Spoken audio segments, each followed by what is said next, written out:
Évaluation à mi-parcours du budget d'investissement public. Les membres du comité national de suivi sont à l'œuvre. Ils se sont récemment réunis à Yaoundé au fin d'évaluer la consommation des crédits dédiés à l'investissement.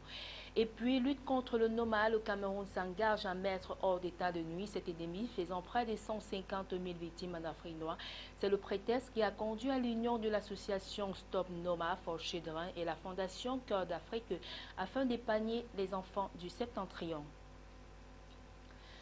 Mesdames, Messieurs, bienvenue au journal sur Camnews 24. De la nécrologie à l'ouverture de cette édition d'information, André Fosso, président du groupement interpatronal du Cameroun, est décédé hier mardi à l'âge de 59 ans au bout d'un long combat contre la maladie. Il laisse derrière lui une organisation patronale crédible et plusieurs projets en cours. Esquisse de biographie avec Justice Toto. La présence d'André Fosso est encore fraîche dans les mémoires. Né en 1957, il part du Cameroun alors qu'il n'est âgé que de 20 ans. Il revient 5 ans plus tard avec un 3e cycle de gestion en poche. Il occupe dès lors la fonction de haut cadre successivement à Batoula et Ronspoula. Très ambitieux, il se met en 1991 à son propre compte après 10 ans de service comme employé. Il se fait rapidement une place dans le transit et le transport à travers l'entreprise 3T Cameroun pour le traitement et le transport des marchandises sorties du port de Douala. Il crée 2 ans après une entreprise de production de gaz industriel, FME Gaz, et en 2010, il a racheté l'entreprise Cométal. Au bout d'un certain temps, il rassemble toutes ces entreprises dans le holding TAF Investment Group. André Fosso était aussi actionnaire d'Ecobank Cameroun, dont il a été le président du conseil d'administration. Il a également investi dans l'immobilier, grâce à la SCPI et dans l'informatique également. André Fosso rejoint le groupement interpatronal du Cameroun en 2002 et dirige la commission économique de l'entreprise. Il initie ainsi des dîners-débats, des journées de l'entreprise, un fonds de garantie, un outil de renforcement des capacités managériales. À cette allure, il a beaucoup contribué au renforcement du dialogue avec les employés. Grâce à cette fonction, il a assumé ainsi le plaidoyer pour la participation des entreprises camerounaises à la réalisation des grands projets en cours. André Fosso aura fortement contribué à maintenir le cap au sein de la plus grande organisation patronale du pays, malgré la crise qui a suivi le départ d'André Siaka de la tête du mouvement. Lorsqu'il prend la tête du JICAM en 2012, il crée une vision dépassant le cadre des chefs d'entreprise et engage ses pairs dans l'objectif de gagner un point de croissance chaque année. Libéral, il était favorable aux accords de partenariat économique avec l'Union européenne. Très charismatique, il fustigeait sans crainte la lenteur dans la mise en œuvre des recommandations du Cameroun Business Forum. Originaire de Banjul dans l'ouest du pays, il était actif dans la promotion de la culture locale. Tel est le parcours de cet homme qui aura positivement impacté l'évolution du climat des affaires au Cameroun. Au regard de ce qu'il a fait au sein du JICAM, de ce qu'il a réalisé à titre personnel sans oublier ses prises de position publiques, le décès d'André Fosso est une grosse perte pour le Cameroun puisque ses choix auront été à chaque fois réalistes, concrets et courageux. Comme une fleur terrassée par le soleil, à l'âge de 59 ans, l'homme s'écroule au soir du mardi 2 août 2016, au bout d'un long combat contre la maladie, et laisse un vide qui sera difficile à combler. L'annonce de cette triste nouvelle est celle du président directeur général du groupe Fadil, Mohamedou Bayero Fadil, qui dira d'André Fosso qu'il est un homme brillant qui a su mener un combat juste. Il a su conduire le JICAM vers un modèle de patronat moderne, liant la critique des décisions de la politique économique à un partenariat public-privé envié de tous les partenaires internationaux, véritable adepte d'une industrialisation forte du Cameroun et surtout soucieux du bien-être des acteurs au développement. Il avait une vision assez poussée de la responsabilité sociétale des entreprises. À ce moment de tristesse absolue, Mohamedou Bayero Fadil se joint à la grande famille du JICAM et surtout Fosso à sa famille proche pour exprimer sa profonde douleur, que son âme repose en paix et que Dieu donne la force et le courage à sa famille pour supporter ce grand vide qu'il laisse derrière lui. Va en paix, cher ami et vaillant guerrier. Signé Mohamedou Bayero Fadil. Évaluation à mi-parcours du budget d'investissement public. Les membres du comité national de suivi apprécient la consommation des crédits. Les membres du comité national de suivi de l'exécution physico-financière de l'investissement public étaient réunis à Yaoundé. L'évaluation à mi-parcours de la consommation des crédits dédiés à l'investissement était au centre des débats. Le point avec Salomon Foyer, Marcel Vondaben, Justice Toton. L'enveloppe budgétaire de l'État du Cameroun réservée à l'investissement public pour le compte de l'exercice 2016 est de 1 525,8 milliards de francs CFA contre 11 050 milliards en 2015, soit une augmentation de 32,7%. Toute chose qui dénote de l'engagement du gouvernement à poursuivre ses objectifs de développement inscrits dans le DSCE, le document de stratégie pour la croissance et l'emploi. Pour optimiser l'exécution de ce budget, les pouvoirs publics ont arrêté un certain nombre de mesures qui visent à régler le sempiternel problème lié à la sous-consommation des crédits tout en veillant à la qualité de la dépense publique. À nombre d'innovations proposées par le MINEPAD figure la contraction des délais de démarrage de l'exécution du budget, l'appropriation optimale des procédures pour tous les acteurs et le renforcement des dispositifs de suivi de l'investissement public. En présidant les travaux du Comité national de suivi de l'exécution psychofinancière de l'investissement public, la présidente de la Commission des finances à l'Assemblée nationale, l'honorable Rosette Moutimbo et ses collègues membres de la dite commission font constater une amélioration du taux d'exécution du budget d'investissement public au 30 juin 2016, situé à près de 55% contre 39,5% à la même période de l'année 2015. Je crois que déjà avec l'expérience que nous avons, des sessions que nous avons déjà tenues, nous sommes en bonne voie. Et le comité technique qui a tenu ces travaux, je crois avant-hier, nous a déjà briefé sur le fait que les chiffres normalement sont en hausse par rapport à la même période de l'année dernière. Donc nous sommes en train de commencer les travaux et nous allons donc vérifier ce rapport pendant les travaux. De manière détaillée, les performances observées à mi-parcours de l'exercice 2016 font état d'un taux d'engagement du BIP de l'ordre de 56,9% contre 47% à la même période de l'exercice 2015, soit une progression en hausse de 9,9 points. Le taux de liquidation, quant à lui, est estimé à 53,8% contre 38,5% à la même période de l'exercice écoulé, soit une progression en hausse de 15,3 points.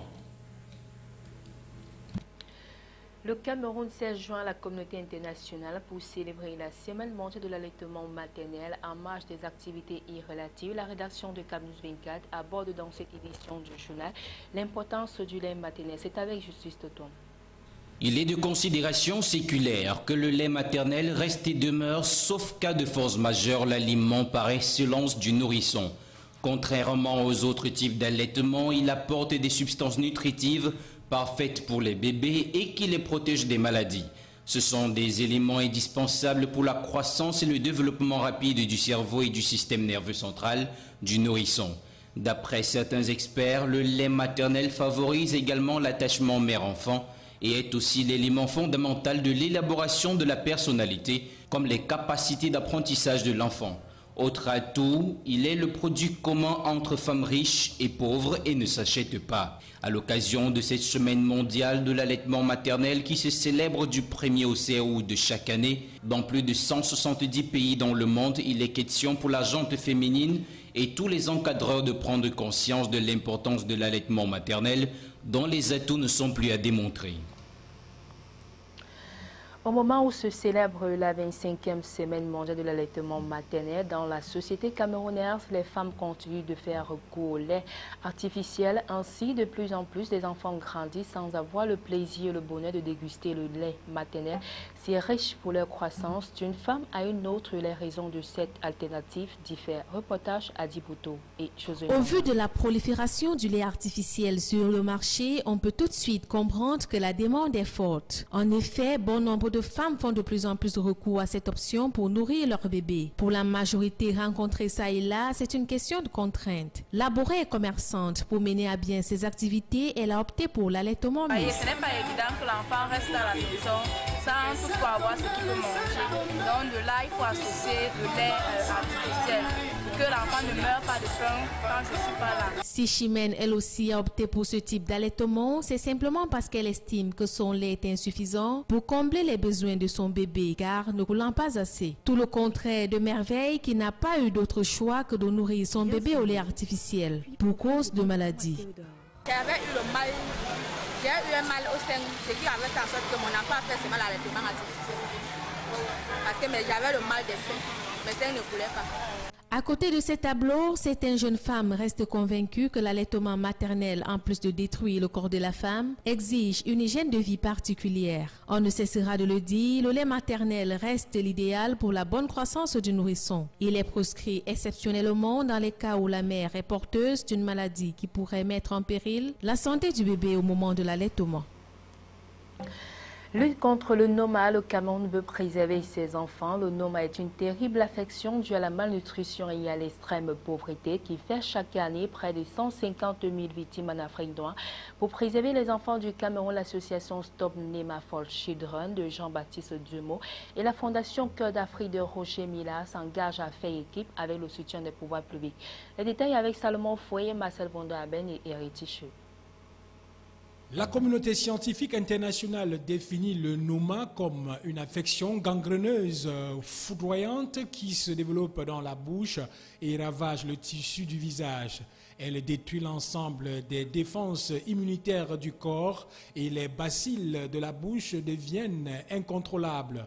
Manger, parler, boire deviennent impossibles. Parfois, certains parents se sentent obligés de casser les dents de leur progéniture pour assurer leur alimentation. D'autres signes apparents accompagnent généralement cette affection. Il s'agit entre autres des troubles de la vision, des visages défigurés, dévorés par la maladie, des lèvres rongées, laissant certains os apparents. La malnutrition a été identifiée comme sa cause première et ses principales cibles sont les enfants dont l'âge varie entre 2 et 6 ans. Chaque année, cette terrible maladie fait plus de 140 000 nouvelles victimes en Afrique noire, avec à la clé 90% des décès avant l'âge de l'adolescence. Le Cameroun n'est pas à l'abri de ce fléau du fait de la malnutrition qui sévit très souvent dans le septentrion et la région de l'Est, victime des activités terroristes des bandes armées. Pour barrer la voie au Noma assimilé à un fléau de la pauvreté par les chercheurs, l'association Stop Noma for Children de Jean-Baptiste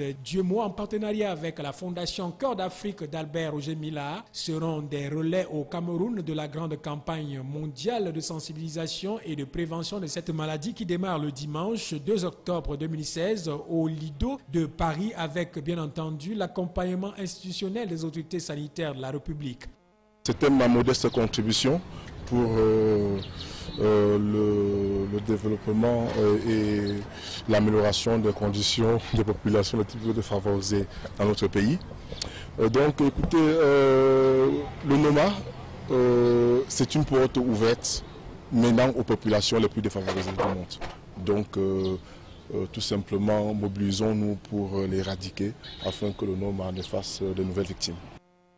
Bon à savoir, le Noma ne se définit pas comme une maladie tropicale. Ce mal fait également des ravages chaque année en Asie du Sud et en Amérique latine où l'on dénombre des dizaines de milliers d'enfants qui perdent la vie. Normes et qualité, le directeur général de l'Agence des normes et de la qualité, Charles Boniface Boto-Angan, a présidé le mardi 2 août 2016 à Yaoundé les assises du séminaire de sensibilisation des personnels de la Direction générale des douanes. L'entrée en scène dans les prochains jours du programme d'évaluation de la conformité des marchandises importées en République du Cameroun était au centre des débats. Le point de la rencontre avec Salomon Foyer, Marcel Vondo-Aben et Donna Anouzoa.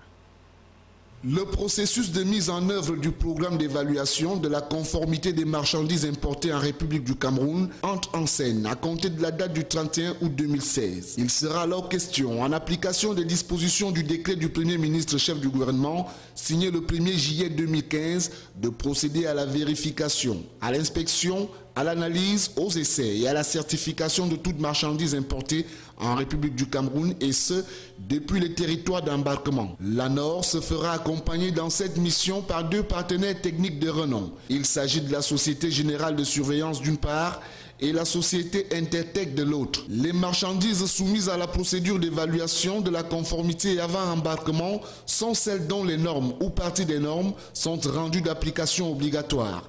L'objectif de cette démarche vise à assurer la protection des consommateurs en matière de santé et de sécurité, la protection de l'environnement et l'amélioration de l'offre de services de l'infrastructure de qualité au Cameroun à travers un contrôle rigoureux de la conformité aux normes des produits avant leur mise sur le marché national.